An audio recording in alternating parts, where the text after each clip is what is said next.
कभी भी आपको ऐसा लगता है कि आप जब किसी के ऊपर आप इन्वेस्टिगेशन कर रहे हो, आप कुछ हो रहा है, तो ये कहीं गलत जा सकता है, it can go wrong for you. Her case में जा सकता है ना गलत। देखो, हर केस में एक विक्टिम है और एक अक्यूज़्ड है। जिस भी अक्यूज़्ड के ऊपर आप इन्वेस्टिगेशन कर रहे हो, ठीक है? He would not want himself to be investigated. Correct, तो हर केस में गलत जा सकता है, correct. Right? And there have been certain cases जहाँ पे छोटे से छोटे केस में गलत चला गया है। एक प्री मैट्रिमोनियल इंक्वायरी हमने करी, सिर्फ एक नॉर्मल प्री मैट्रिमोनियल इंक्वायरी। सबसे लीस्ट सेंसिटिव केसेस होते हैं, हाँ, लीस्ट सेंसिटिव कोई क्या। अब उसमें क्या था कि जो गर्ल थी, she was into a love affair with a boy. The girl belonged to Mumbai and the boy was living in some village in Punjab. Okay, Right now, her uncle gave that case to us to investigate on the boy because जो girl थी was had gone totally rebellious and gone against the family. जी, अब हमने उसके ऊपर investigation करनी शुरू करी, तो we sent one of our investigators to conduct investigations in village. अब जब विलेज में इन्वेस्टिगेशन करने गया तो वहाँ पे उन्होंने जो है ना आस पड़ोस में इन्वेस्टिगेशन करते हैं लोगों के बारे में जनरली पता करने के लिए। The first point of contact he made and the subject himself केम, और उसके वो मामा थे साथ में और 3-4 लोग और थे, वो लाठी लेके आ गए वहाँ पे। एंड दे उसको पकड़ के उसको they just held him captive. उसकी बड़ी पिटाई करी वहाँ पर। वो उसको बंद कर दिया कमरे में। उसको फिर फाइनली उसने बताया कि मैं ऐसे-ऐसे मैं सिर्फ़ एक बैकग्राउंड चेक करने आया हूँ, ठीक है? सो देन वो कहता है, "हाँ, मुझे पता है कि तुम बैकग्राउंड चेक करने आए हो।" You know what happened? इधर जो उसके अंकल थे, उन्होंने गर्ल को बता दिया कि हमने डिटेक्टिव एनसी को हायर किया है, इन्वेस्टिगेशन कराने के लिए उस लड़के की। उस लड़की ने उस लड़के को बता दिया कि तुम्हारे यहाँ कोई इन्वेस्टिगेशन करने आएगा, और उस लड़के ने सारे में फैला दिया कि अगर कोई भी इन्वेस्टिगेशन करने आए, तो हमारे को इन्फॉर्म कर देना। और विलेजेस में क्या होता है, छोटे विलेजेस में ना सब एक-दूसरे को जानते हैं और घर बड़े दूर-दूर बने होते हैं। तो आप जब एक-दूसरे को जानते हो और सब में आपने इन्फॉर्मेशन फैला रखी है, तो you can easily get caught there, correct. Right? So and he was badly thrashed. और वो फिर finally he jumped out the window. उसका मोबाइल फ़ोन वगैरह सब छीन लिया था। He jumped out the window. किसी पासर-बाई का मोबाइल लेके तब उसने हमारे को कॉल किया, तब हमें ये सारी बातें पता चली। Then we sent a rescue team to him. हमने वहाँ की पुलिस में इन्फॉर्म किया। We sent a rescue team there and we rescued him from there. फिर गर्ल के उसका फ़ोन आया अंकल का कि सर आप पुलिस केस मत बनाओ, गर्ल हमारे अगेंस्ट और ज़्यादा हो जाएगी। तो मैंने कहा कि what have you done to us? हुँ, डू यू इवन नो? तो एक छोटी से छोटी चीज़ इतने बड़े लेवल उस पे लेवल पे एस्केलेट हो सकती है। एक चीज़ मैंने नोटिस की है कि हाँ, फ़िल्म इंडस्ट्री बहुत बदनाम है, with all these things because public eye में। बट मुझे पता चला है क्योंकि मेरे काफ़ी दोस्त हैं और चीज़ें पता चलती कॉर्पोरेट में ये सेक्सुअल हैरेसमेंट्स ये वो फ़िल्म इंडस्ट्री से ज़्यादा या उतने ही हैं, खाली वो क्योंकि पब्लिक आई में नहीं है और ये सब में नहीं, ऐसा भी होता है? बहुत होता है। पता है, ऐसे ऐसे grave examples of sexual and POSH complaints के हमने कॉर्पोरेट वर्ल्ड में हैंडल किए हैं। और कुछ तो चलो रियल इंस्टेंसेस होते होंगे, बट कितने सारे अनरियल इंस्टेंसेस होते हैं जहाँ पर लोग ना बेनिफिट उठाने के लिए या किसी को सिर्फ टॉर्चर या सज़ा देने के लिए दे यूज़ इट, दे वेपनाइज़ इट। और ऐसा एक केस तो ऐसा माइंड बॉगलिंग केस था। मैं उस केस को सुन के, जब मैं सुन रहा था ना, मेरा दिमाग ही हिल गया उस केस को सुन के। केस क्या था, कॉर्पोरेट पॉलिटिक्स का केस बता रहा हूँ मैं आपको, कॉर्पोरेट पॉलिटिक्स। तो there is one corporate multinational company जिसका इंडियन ऑफिस है, राइट? उसकी एक एचआर मैनेजर है। एचआर मैनेजर जो है, वो एक जो है ना रॉक एचआर मैनेजर है, ठीक है? जिसको हर किसी को दबा के रखना, हर किसी को अपनी बात मनवाना लोगों से, उस तरीके की मैनेजर है। जो चाहती है वो करना चाहती है कॉर्पोरेट में। नाउ क्या होता है कि एक पर्सन है जिसको वो अपने कॉर्पोरेट में मैनेजर की रैंक दिलवाना चाहती है। लेकिन जो उसका सुपर बॉस है, वो किसी और पर्सन को लाना चाहता है, क्योंकि वो सोचता है कि ये पर्सन इनकैपेबल है। हुँ, ठीक है? ही हैज़ ये इस पोज़ीशन पे आ नहीं सकता। बट क्योंकि ये पर्सन एचआर मैनेजर के बड़ा नियर है, तो चाहती है कि वो यही आए वहाँ पर। ठीक है? इसलिए आपस में टिफ़ है, उसके मैनेजर का और इसका। तो ये पोज़ीशन जहाँ पर वेकेंट होती है। तो अब क्या करती है ये एचआर मैनेजर, ठीक है?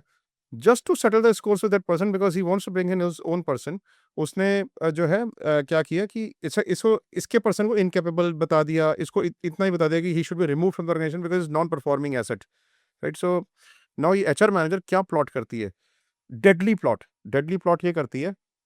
पहले तो क्या, एक लेडी से जो वहाँ की एक सिक्योरिटी गार्ड थी, थर्ड पार्टी एम्प्लॉय थी, उससे कंप्लेंट कराती है ऑर्गेनाइजेशन में कि यहाँ पे एक बहुत बड़ा सेक्स रैकेट चल रहा है, you please investigate on the sex racket, और उसमें ये लोग इन्वॉल्व है जिसमें सामने वाली पार्टी है। क्योंकि वो एचआर मैनेजर है, एनोनिमस कंप्लेंट थी ये, ठीक है, वो उसी के पास आ जाती है इन्वेस्टिगेशन उसकी। अब वो जो इन्वेस्टिगेशन उसके पास आती है, तो दूसरी लड़कियों को इस आदमी के अगेंस्ट इन्वेस्टिगेट किए, तुम्हारे साथ कैसा बिहेव कर रहा है, मेरे पास एनोनिमस कंप्लेंट आई है, ये है वो है, उसके अगेंस्ट इन्वेस्टिगेशन करना शुरू करती है। ऐसे में 2 और सिक्योरिटी गार्ड्स हैं, ठीक है, जो 2 सिक्योरिटी गार्ड्स हैं जो थर्ड पार्टी एम्प्लॉइज हैं, ठीक है, उनको बुलाती है, उनको ना एंटाइस करती है कि तुम्हारे को मैं परमानेंट करा दूंगी कंपनी में, और तुम्हारे को अच्छे एमोल्यूमेंट्स भी दिलवा दूंगी, तुम इसके अंदर अगेंस्ट सेक्सुअल हैरेसमेंट का केस डाल दो। उसमें से एक लड़की तो मना कर देती है कि नहीं मैम, मुझे इसमें नहीं पढ़ना।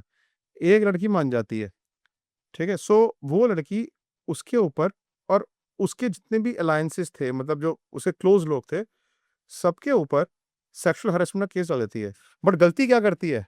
गलती ये करती है कि जो जिससे उसने एनोनिमस मेल कराई होती है ना, कि कल को इनका वो खुल ना जाए, उसके ऊपर भी डाल देती है कि ये जो लड़की थी, ये भी इन्वॉल्व थी, ये इन लोगों को असिस्ट कर रही थी सेक्सुअल हैरेसमेंट में, जो फर्स्ट वाली जो फर्स्ट वाली से मेल डाली होती है, ठीक है, एनोनिमस मेल। एनोनिमस मेल, क्योंकि उसने सेक्सुअल हैरेसमेंट का केस डालने से मना कर दिया था कि मैं नहीं डालूंगी, ठीक है। तो उन्होंने कहा कि इसको भी अंदर कर लो ताकि कल को खुल ही ना पाए, ये कोई भी बोलेगी तो कुछ भी बोलेगी तो उसको विश्वास नहीं करेगा, because she herself is an accused, ठीक है। तो उसने उसका भी नाम ले दिया, और उसका भी नाम ले दिया, दूसरी लेडी नहीं मानी थी ना, जो दूसरी सिक्योरिटी गार्ड जो नहीं मानी थी, उसका भी नाम ले दिया कि ये भी जो इन्वॉल्व है इस सेक्सुअल हैरेसमेंट के रैकेट में, और मुझे सेक्सुअली हैरेस किया जा रहा है, ये सब मिलके मेरे को सेक्सुअली हैरेस करते हैं, ठीक है। इंटरनल कंप्लेंट डाली, इंटरनल कंप्लेंट जो है वो बाहर नहीं गई, राइट। सो इंटरनल कंप्लेंट में they found them non guilty, ठीक है। उन्होंने कहा कि भाई हम इनके अगेंस्ट कोई एक्शन नहीं लेंगे, we found them non guilty, but अगर आपको पुलिस में अप्रोच करना है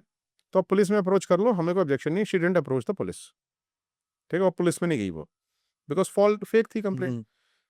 अब जो दूसरी साइड वाली पार्टी थी, जिनके अगेंस्ट एलिगेशंस लगे, उनको निकाल दिया, लेकिन कंपनी ने उनको रखा नहीं, उनको निकाल दिया, उनके अगेंस्ट कंप्लेंट कोई नहीं करी, उनको normally they were asked to resign, ठीक है, and they were out of the company. अब वो जिल्टेड हो गए। उन्होंने क्या किया, ये 2 लड़कियां थी, उन्होंने कहा कि वेपन तो उनके पास भी सेम है, उन्होंने ये जो 2 लड़कियां थी जिनको टर्मिनेट उनके साथ किया गया था, जो दोनों सिक्योरिटी गार्ड थी, उन्होंने इनको यूज करके ये एचआर मैनेजर के ऊपर, और उनके जितने भी अलायंसेस थे, जो पर्सन उसको प्रमोट करना चाहिए उसके ऊपर, और एक पर्सन जो इनको असिस्ट कर रहा था उसके ऊपर, इन तीनों के ऊपर सेक्सुअल हैरेसमेंट की कंप्लेंट डाल दी, लेकिन इन्होंने पुलिस में डाल दी सीधा, अरे ठीक है। अब इसके चक्कर में ये दोनों लोग अरेस्ट हो गए, जिनको प्रमोट कराना चाह रही थी, और वो उसका जो दूसरा पर्सन था जो उनको असिस्ट करा, दोनों अरेस्ट हो गए, दोनों जेल चले गए, ठीक है। इसमें से एक पर्सन जो था, इसके फादर कोर्ट में ही काम करते थे, इनकी लेकिन बेल हो गई थोड़े टाइम में। बेल होकर जब बाहर आए तो उन्होंने एक नया प्लॉट किया, तो जो पहले उन्होंने इंटरनल कमेटी में कंप्लेंट डाल दिया, उसी को यूज करके इनके अगेंस्ट पूरी गैंग रेप की कंप्लेंट डाल दी कि इन्होंने मिलकर मेरा गैंग रेप किया, और मुझे इस जगह पे बुलाया, इसे घर में बुलाया, इस मैनेजर के घर में बुलाया, और मेरे इन्होंने क्या किया कि जब मेरा रेप कर रहे थे, अपने फ्रेंड को वीडियो कॉल करी, और अपने फ्रेंड को दिल्ली में वीडियो कॉल करी, उनको मेरी वीडियो कॉल पे मेरा रेप होते हुए दिखा रहे हैं वीडियो कॉल पे, बड़ी, और मैं उनके आगे हाथ जोड़ रही हूँ, मेरा रेप मत करो, मेरे को कुछ करो, मैं मैरिड हूँ, ठीक ये है। एचआर मैनेजर है। ये एचआर मैनेजर नहीं है, ये वो सिक्योरिटी गार्ड ने अपने बयान में लिखा कि मैं ये हूँ, सारी उसने लिख दी। अच्छा, लेकिन जो है ना, अब क्या हुआ कि वो लोगों के पीछे पुलिस का, gang rape is a very strong thing, ठीक है। अब वो बेचारे भागे फिर रहे हैं, और उनमें से जिस 1-2 पर्सन के ऊपर, वो तो बड़े लो रैंक के लोग थे, उनकी तो मतलब फैमिली बर्बाद हो गई, इधर की साइड भी फैमिली बर्बाद, उधर की साइड भी फैमिली बर्बाद, जिंदगी भर जो है ये लबूना कैरी करेंगे कि हमारे ऊपर रेप का चार्ज लगा है, और घर में ना खाने के पैसे, सैलरीज आनी बंद हो गई, ना खाने के पैसे, ना पीने के पैसे, बच्चे रो रहे हैं घर में, बीवियां रो रही हैं सबके घर में, और सब भागे फिर रहे हैं कि पुलिस अरेस्ट कर लेगी, एंटिसिपेटरी बेल लगानी है, ये करना है, वो करना है।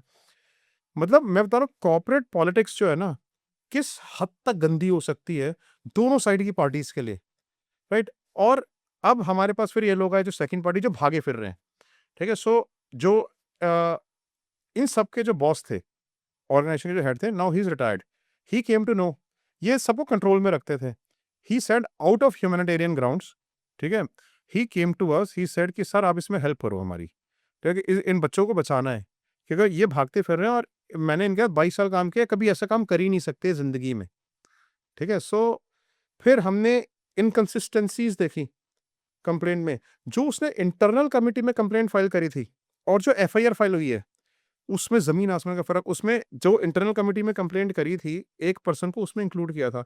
एफआईआर में उसको एक्सक्लूड ही कर दिया, वो है ही नहीं पर्सन उसमें। ठीक है? और जो सर्कमस्टांसेस, जो सीक्वेंस ऑफ इवेंट्स दिखाया उसमें और जो एफआईआर में सीक्वेंस ऑफ इवेंट्स है, टोटली अलग, बिल्कुल ही अलग। Then we had to represent the case in the police, and then finally we got some relief to them. My God. My God.